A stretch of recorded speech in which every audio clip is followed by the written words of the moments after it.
Okay సరే అందరికీ నమస్కారం.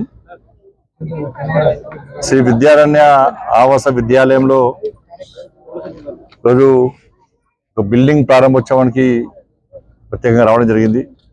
నేను కూడా ఇదే పాఠశాలకు సంబంధించినటువంటి విద్యార్థిని కాబట్టి ఇక్కడ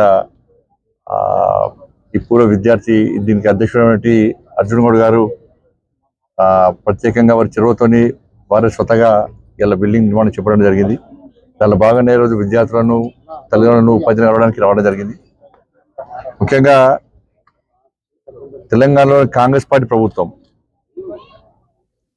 ఇలా హైడ్రా విషయంలో ఇలా కొరితో తలగోకుండా అయిపోయిన పరిస్థితి కాంగ్రెస్ పార్టీ పరిస్థితి. ఇవాళ ఏదో అని ఇలా సినిమా చూపెట్టి ఇలా పేదల బతుకులతోని కాంగ్రెస్ పార్టీ ప్రభుత్వం ఆటలాడుతున్నది. పేదల బతుకులను సర్వనాశనం చేస్తున్నది. వాళ్ళ గతం చెప్తున్నాం, హైడ్రాకు మేము వ్యతిరేకం కాదు, కానీ ఈ పేదల బతుకులు నాశనం చేయడం ఏంది, ఈ పేదల ఇల్లు కూర్చోడం ఏంది, అసలు ప్రభుత్వం యొక్క ప్లాన్ ఏంది? ఇవాళ హైడ్రా అటు పోయింది, మళ్ళీ ఇప్పుడు నెక్స్ట్ స్టార్ట్ అవుతుంది, ఇలా మూసీ స్టార్ట్ అవుతుంది. వాళ్ళ మూసి ఆ ప్రాంతంలో మొత్తం కూడా ఇళ్లను కూర్చే ప్రయత్నం చేస్తున్నట్టు ఇప్పుడు సమాచారం వచ్చింది. కూడుస్తున్నారు కూడా. ఇప్పుడు అదైపోయింది. మూసి ప్రక్షాళన అంటే ఏం ప్రక్షాళన చేస్తారు? నేను చిన్నప్పటి నుంచి అది మూసి ప్రక్షాళన చెప్పండి. 30-40 సంవత్సరాల నుంచి ఉంటారు మూసి ప్రక్షాళన చెప్పండి.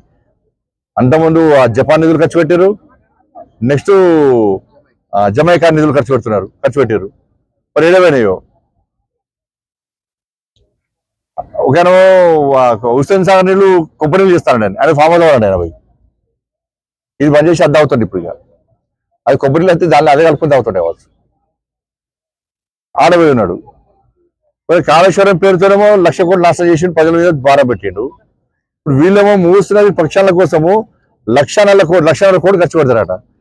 ఇవాళ జీతాలు వేయడానికే పైసలు లేవు, 6 గ్యారెంటీలు అమలు చేయడానికి పైసలు లేవు, రుణమాఫీ ఇద్దామంటే పైసలు లేవు, నోటిఫికేషన్ ఇద్దామంటే పైసలు లేవు, మహిళలకు ఇచ్చిన హామీలు నెరవేర్చామంటే పైసలు లేవు, ఉద్యోగులకు డిఎల్ ఇద్దామంటే ప్రమోషన్ ఇద్దామంటే పైసలు లేవు. వాళ్ళు వీటికి పైసలు లేవు. ఇప్పుడు 1,00,000 కోట్లు ఎక్కడి నుంచి వరకేస్తారు? ఏం నుంచి వరకేస్తారు? మళ్ళీ ప్రజల మీద భారం పెడతారు. ఇక ఆయన 5,00,000 కోట్లు అప్పు చేస్తే వీళ్ళు 10,00,000 కోట్లు ఇలా చిప్పజెత్తి కాదు. ఇవాళ శ్రీలంక తరహా పరిస్థితులను తయారు చేసే ప్రమాదం కాంగ్రెస్ పార్టీ ప్రభుత్వ హయాంలో జరగనున్నది.